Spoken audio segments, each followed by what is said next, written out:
1 week of Streets of New Capenna Limited. Megan, how are you feeling about that draft? Bad. Maria, you don't have to ask that full question. Yep. I can tell you. Bad. Wow. Do you know what? I was telling you earlier, I have a draft. Oh, yeah. I have a draft where I lost internet connection towards the end of pack 2. Uh-huh. Could not get on through the entirety of pack 3. Oh, nightmare. That's all auto picks. I've done better with this deck than the rest of the decks that I've recently drafted. That's our advice to you. Let it auto Do you know pick. what? Just disconnect your internet and see what happens. And see where it takes you. Roll the dice on that, because do you know what? It worked out better for me than using my brain.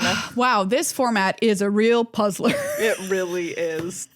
It seems like a lot of people are encountering the same feeling. Yes. Like, what is going on? Can't get those wins seemingly no matter what we do. Yep. And you're not alone if you feel this way. A lot of people do. And I'm going to give okay, there's 2 things I think main things going on here. Here's my 2 theories. Okay. Theory number 1. Yeah. The best cards are the best cards by a country mile. Yeah. So once those cards are gone out of the pack, and a lot of these are commons, by the way, there's nothing left. Yeah. Have you been in a draft where you're like, well, there's still 8 cards here, and you're like, these are all garbage? Yes. Very recently, I have looked at a pack and I've just been like, literally, we're on pick 5 of this pack, and I'm like, well, I guess I'm taking the 6/6 train ?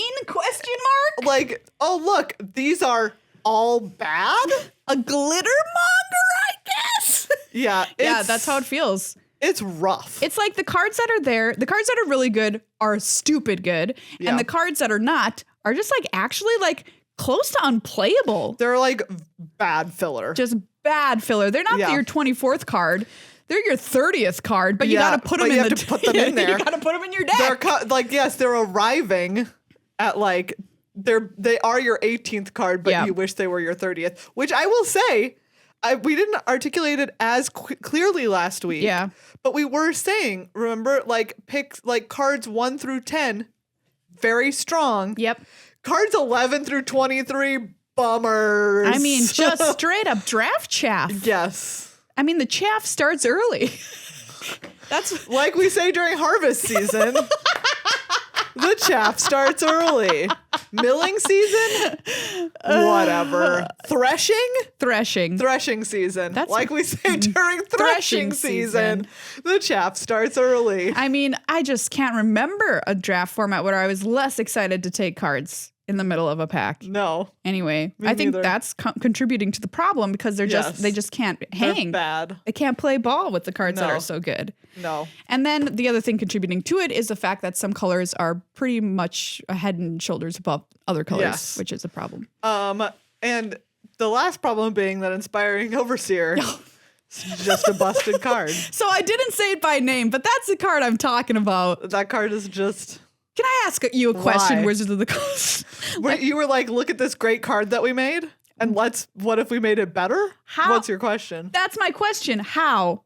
Because we already knew this card existed in previous set, and Strixhaven is a 2/1, but it didn't have flying, okay? Yeah. We love this card in Strixhaven. Yes. So good. Take it every time. So good. You loved picking that card. So why does it have flying? I don't know. You wanted to make it different? I guess, yeah. Well, 1, you want to make it different, and 2, they were worried that they wouldn't be strong enough. Like if you're not doing a multicolored shenanigans, you know what I mean? It would have been strong enough. It would be just fine. It would have been fine, because right now it's the best card. So Inspiring Overseer is the 9th best card in the set, everybody, and that includes rares and mythics. That's pretty good. Do you know how many times I'm like, pack 1, pick 1, Inspiring Overseer? Yeah, we've all been there. I mean, we've been there. Once I got past it in pack 1, pick 6, and I almost screenshotted it and tweeted it, because I'm like, what is this? Who are these people? Who did this? Who at this table allowed this to happen? Oh, yeah. So, Inspiring Overseer, that card is too good. All right. Overall, It looks the big picture. winners here. Yep. The brokers. The brokers are the big winners in the Streets of New Capenna draft. This is the word on the street. If you didn't know it, now you know it. Now you know it. They're hard to draft because everybody who's on Arena knows this by this point almost and is trying to draft them or force them or whatever. They're just, all of the cards are just so much better than the other cards that it becomes kind of an issue. So the way we can see this is the top 23 cards in this format at common. All of them are brokers cards with the exception of one. Do you know what that card is, Megan? Oh, it's Girder Goons. Girder Goons. Do you know what? It's like, it's just obviously Girder Goons. It's obviously We talked Girder last Goons. week about Girder Goons. Would you pay 4 mana to deal 4 damage, make a 2/2 draw a card? And Absolutely. You're like, that card's wild. That card's insane. Like, Taking what? that card. Yeah, that's the only one that broke out of the mold here in the top 23. Yeah. Down the list of the best cards at common, number 1, Inspiring Overseer. Duh. Number 2, Rafine's Informant. Duh. Love this card. So good. Connive at 2. Yeah. 1 and a white for a 2/1 connive. Nice. Every time. Jewel Thief at number 3. Yeah. This card is excellent. With Vigilance? Yeah. Jewel Thief is very good. Like 3/3 Jewel for Thief 3 is a makes crime. a treasure. I need to arrest this card for number 1. No, you can thief. I don't care if it thieves. I'm arresting it for having Vigilance. Yeah, you should arrest it for having vigilance. That's what I'm mad about. It's like pretty OP. It's like Inspiring Overseer. You're like, you needed to slap vigilance on this? Did you? You needed Did to? you? Did you need to slap vigilance on this? I don't know. Trample too? It also has trample, don't forget. Oh my God. Next up, this one is a surprise to me. This I did not expect. Make Disappear. I had to literally look up which card this was, but it is 1 and a blue for an instant. Counter target spell unless its controller pays 2, and it has casualty 1. You know, that flexibility of the casualty 1 on there has got to be why this is so high on the list. Because you can either make it counter it unless they pay 2, which is going to get stuff a lot of times. Oh yeah, for sure. But if you've got a little something you can sacrifice, why not? Basically a hard counter. A Gathering Throng is coming in at number 5. Gathering Throng. Gathering Throng. Ladies, you know what I'm talking about. This is when it's a 3/1 in white that you can go get your other ones. Oh, that's right. Do you know what? I started, like last week, I did a draft where I was like, I will take these cards when I do it. And then I was like, it feels like the sort of thing where in every other format, people are always like, whatever. Yeah, exactly. But I was like, this feels right. It's just a 3/1 that goes and it says draw a card. Yep. And also that card is definitely another 3/1. Yeah. I've had people draw 4 cards when they played Gathering Throng. Amazing. And I'm like, great. I can't even be mad. That's pretty good. That was really good. I've tried to do it other times, but I just don't get them. Because people have seen Gathering Throng and they know that just continual supply of 3/1s is stinking good enough. The 6th highest card on this list is a land, and it's Broker's Hideout. If that doesn't tell you something, good grief, about this format, I don't know what will. That the 6th highest card above Girder Goons is a Broker's Hideout. Pick land. One. Broker's Hideout. Let's go. It doesn't even make 3 colors of mana. No. It will go and get you one of 3 colors of mana. It's so bad. Oh. I'm also gonna have to look up this next card. Oh, Celestial Regulator. This is a fun little one. You play it with your Rafine's Informant. Oh, I mean, that sounds correct. To sticky tap. So this is a 2/3 flyer. Oh, wait, I do know. I love this card. This card is great. So good. This card is perfection. It is great. Yeah, so if you have something with a counter on it, it'll sticky tap down your opponent's creature. Doesn't untap. 1 white blue for a 2/3 flying. Yeah. Yeah, that card is very, very good. Love that card.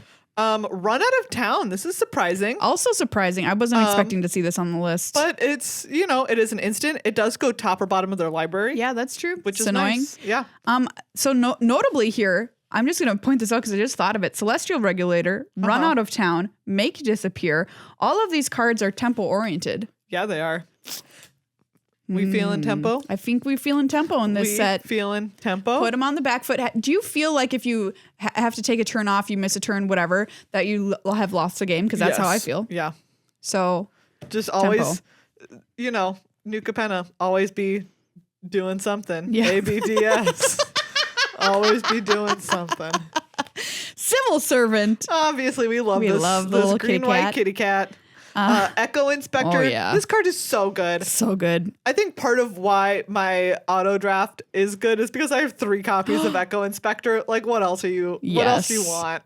I mean, the card's also, I would say, pushed just a little bit too hard. The fact that it can be a 3/4 burb for 4 is like pretty good. Very good. 3/4 flyers are like so many times, right? There's 2/3 flyers. There's 3/3 flyers. Yeah. But you don't often get a 3/4 flyer, and it just is very good.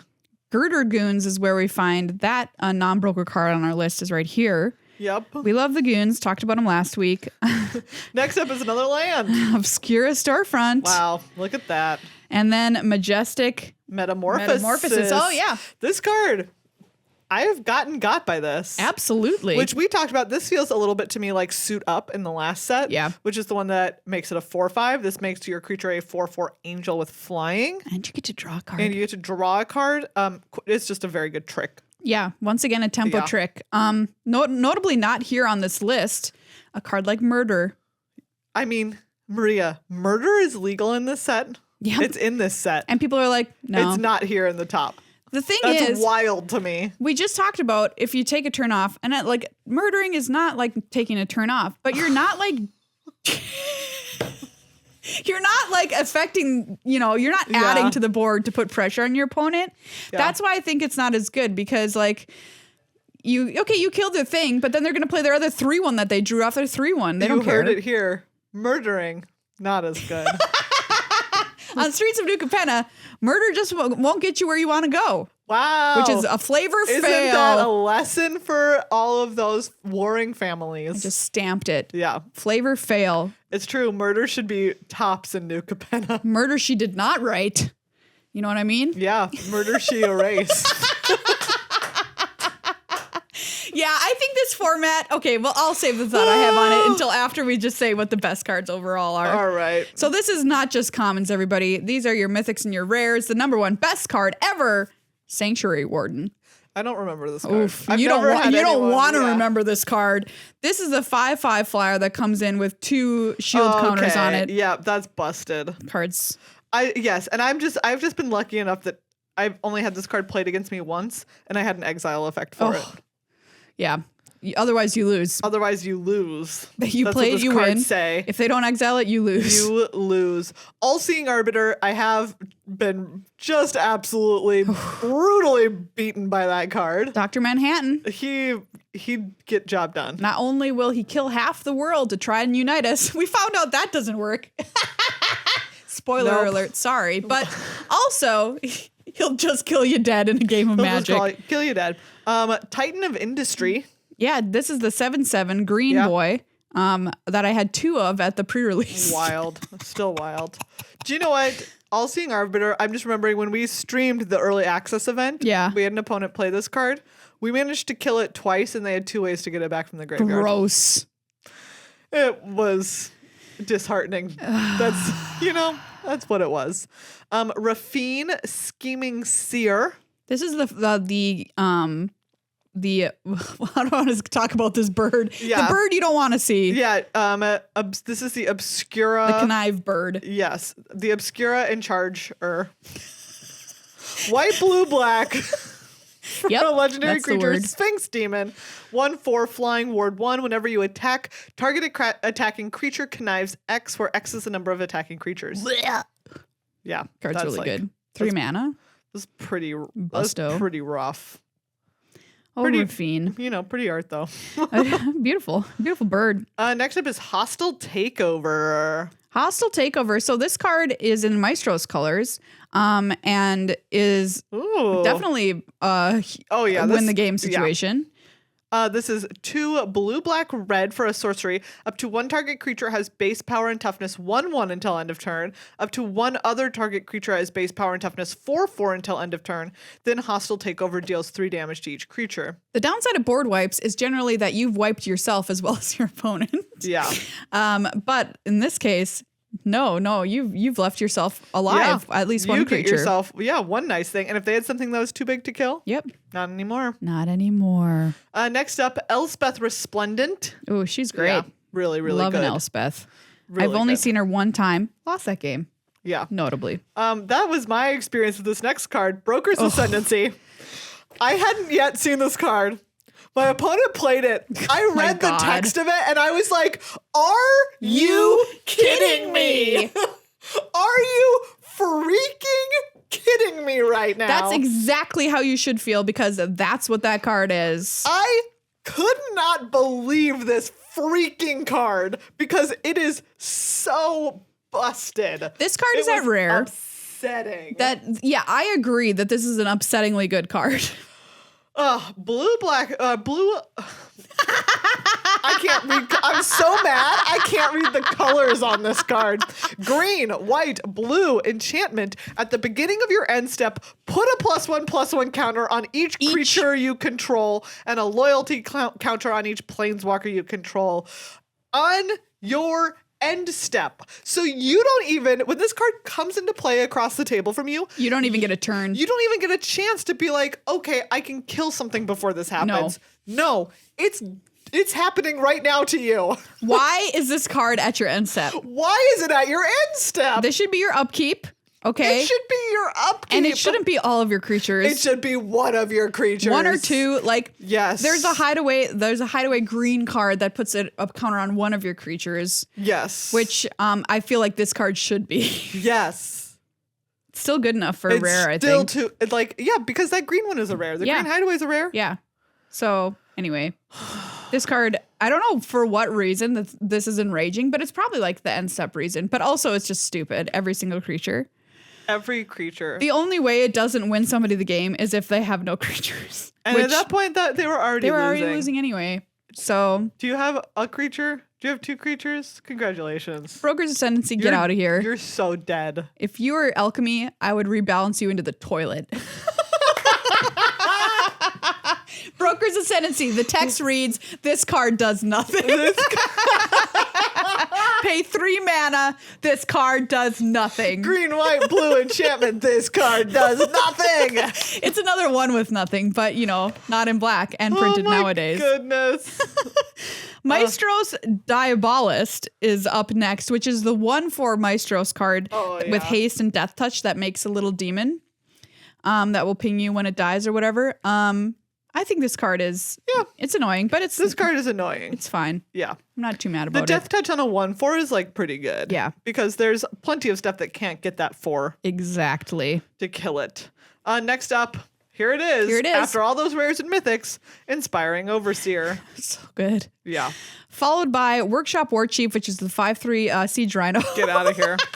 Don't even with me. Don't even get out. If you kill it, guess what? It leaves a 4/4 behind. There's the door. It's also gained you 3 life. Get out of here forever. Please leave and never come back. Next up is Disciplined Duelist. Oh gosh, this card is good. This card is like pretty. So this is the Broker's uncommon. Yeah. Signpost uncommon. It has double strike and a shield counter. It's a 2/1. Yeah, for 3 mana. It's just really good. It's just very good. It's very difficult to block. Double strike. That's important. Oh yeah, that's important. That. Yes. It's just Because what do you do? Kill everything. What do you do? You can never get that shield counter off of it. 2 left. Reservoir Kraken. The giant blue 6/6 that gives them fists if they tap it. I know that you said that you've beaten this card. I have yet to have that pleasure. I have only been beaten by the Kraken. Well, if you at least die to a Kraken, it's been a noble death. Yeah. And then we have the giant Zeatora flying dragon demon. Yeah. 3 black, red, green for a 6/6 flying. At the beginning of your end step, you may sacrifice another creature. Whenever you do, Zeatora deals damage equal to that creature's power to any target, and you create 3 treasure tokens. It's gross. Wow. Gross. Yeah. That's another card that feels pretty nigh unbeatable. Yeah. But it's a mythic dragon, so you know what? At least you don't see it all that often. Not like Broker's Ascendancy. And it is still worse than Inspiring Overseer. And it's in the worst colors. Oh, we'll get to that. But those are the best cards, regardless of rarity, everybody. this is the other information that we like to think about. By the way, these are all calculated from best of one draft. Yeah. And the calculation we're getting this from is games in hand win rate. So if you have this card in your hand, your likelihood of winning the game is how they calculate how good they are. So anyway, the other thing that's important to think about is how fast a format is, the speed of the format when you're drafting it. Should you prioritize removal and cards that'll delay the game, or should you go for 2 drops and ways to buff them? Well, the data says that this is average games take 9.2 turns, almost 9.2 turns here in Premier Draft in Streets of New Capenna, which is near the low end of turns of sets that are available on Arena. Oh. There are only 5 sets that are faster than Streets of New Capenna. Interesting. So this data suggests pretty quick format. Yeah. And I would agree with that. Yes. You do want to be on the play. Yep, for sure. Get out there. I'm trending now towards drafting as many 2 drops as humanly possible, and then stuff like for the family or whatever to just like blow them out when I'm attacking with my little 2s. So that's the way I'm approaching it now, based on these kinds of numbers and stuff. So anyway, there you go. That's the speed of the format. I think it's extremely fast. That's not what you want in a 3-color format. No. If you're Wizards of the Coast and you design this, it's a huge bummer. Yeah. Speaking of colors, let's talk about how it breaks down. We talked about how good brokers are. It's obvious. The best. It's the best. Yeah. Overall, 2-color pairs are 57.4 win percentage. Yep. While 2-color plus splash are 56.4 and 3-color are 55.6. Yeah. Which is rough. It's rough. But you know what? I will say, Azorius is the top 2-color pair. So. Yeah. Hello, my friends. Azorius, turns out, is the best thing you could be doing in Streets of New Capenna Premier Draft with a win rate of 60.4%. Wow. That's really high. That's quite good. So blue-white cards. Quite good. That's what you want to do. Simic is at 58.5. That's so funny. I've never tried to draft Simic. But yeah, me neither. I mean, like, why not? The blue cards are good. The green cards are good. I mean, all of these, right? These are each of the 2-color pairs that you can make out of brokers. Correct. Because the next one is Celestia, which is 58.3. Yep. So, right, so we've done like blue-white, blue-green, green-white. You got them all. There they are. They're the 3 top ones. Those are among the best things that you can do in this format is play those 2-color pairs. Demir is at 56.7%. Rakdos, I've seen people have success with this, 55.7. Then it goes down from there. Boros is 54.6. Orzhov 54. Wow. All the others under 54%. All right. So 3 colors. Yep. Brokers obviously at the top here. 58.6. That's in the same range as Simic and Selesnya. So that is, it's right up there at the top with everything else. Yep. Abzan is a shocker here. Wow. Coming in at 56.3. That's white, black, green. That's not supported. No, not supported. That's not one of the 5 families. Nope. Weird. It's not, but it's the second best 3-color pair you can be in. Okay. It's got white and green. I assume the black is just like a splash. White and green. Yeah, so basically your Selesnya splash black. Exactly. I can see that. Next up is Obscura and the Maestros are at 55.2. Yep. Cabaretti 54. Jeskai 51. Rivet 51.8. Riveteers at 51.6. Yeah, Riveteers. Yikes. Ugh. Mardu and Sultai are both not support, and Temur are all unsupported color pairs. Yeah. So and they are predictably abysmal. Riveteers, the only 2-color option worse than Riveteers is it? Woof. Oh, it's so pretty sad. I know, that's a real bummer. Because Riveteers is very fun. I love Blitz. It's a fun color pair. And we love us a Union. Yeah, absolutely. Union strong. Exactly. But in this case, and on New Capenna, part of the problem with their city is that unions are not strong in their city now. Not strong. So perhaps things would be better on New Capenna if the Riveteers were doing better. All right, we need to do some organizing on New Capenna to help out our Riveteer buddies. Get it done. I don't know how else to say this, but this is the saddest news we've given anybody about a draft format in a long time. Hey everyone, Maria and Megan here. Look, why don't you take a seat? Can we get you some water or a tea or a snack? Because we've got some bad news. It just breaks my little magic heart to tell you all this. It's rough. I mean, it's rough. It's rough anytime there's an unbalanced draft format. Yes, for sure. And this certainly seems like it is one. So at the moment. So what we look to from here is, will the format correct itself? Yeah. Because if too many people start forcing brokers, it's going to get worse. It's going to get worse. It's just going to be bad because too many people are in those colors. Yeah. So will you be able to have more success with these other things? Hopefully, yes. My guess is that like the biggest winner, it feels like, from people overdrafting brokers colors is probably going to be black. Yep. Because we see it in like Dimir and Rakdos are the next kind of color pairs. And then Abzan and Obscura and Maestros are all kind of like the next thing that are under the brokers colors. Right. And so that feels to me like if you're in a seat where you're like, oh, it feels like people at this table are pushing brokers because they know it's good. Yep. That would probably be the next thing that I look to. The other thing that's specifically tough about a format that's unbalanced color-wise as opposed to one that's unbalanced in favor of either slow decks or aggressive decks is that it's harder to correct in your draft. Because if you're in a format where you're like, oh, this is super fast, I know what I'll do. I'll draft cards that punish decks for trying to go super fast. Yeah. You can't just say, I'm going to punish draft decks for having really good cards. Yes. If someone drafts a deck with only good cards, it's pretty hard to punish them for that.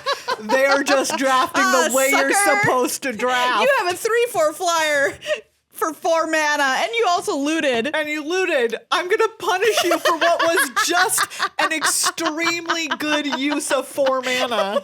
You used 4 mana about as well as you can. So, like, you can't do that, everybody. But like I said, it is a faster format, so maybe there's somewhere to hit the brakes. Yeah, you took a 2/1 flyer that drew you a card and gained you a life for 3 Get mana. wrecked. That's the best thing that you could possibly do with 3 mana, and I'm gonna try to quote unquote punish you for it. What am I gonna do? Light them up your flyer and just feel like I got the worst deal on the face of the planet? Yes. Nothing feels worse than casting a removal spell on an Inspiring Overseer. No, it's terrible. You're just like, wow, I lost. I already got my card back. I don't care. Oh my gosh. So we'll keep our eyes on the prize as to what's happening in this format as we move forward. Sealed, of course, is going to be a bit of a different deal. Yeah, it always is. Because it always is. And that's this weekend's format in the Arena Open if you plan to play. So keep that in mind. It's going to be you're going to want to build differently. You're going to want to think about the format differently. Although I did sealed deck build. It's a word for that. An aggressive green-white deck that did very well. So maybe it's the same story too. I don't know. Anyway, there you go, everybody. I'm really sorry. And I guess go make yourself a cup of tea. Exactly. You need to talk to someone, we understand.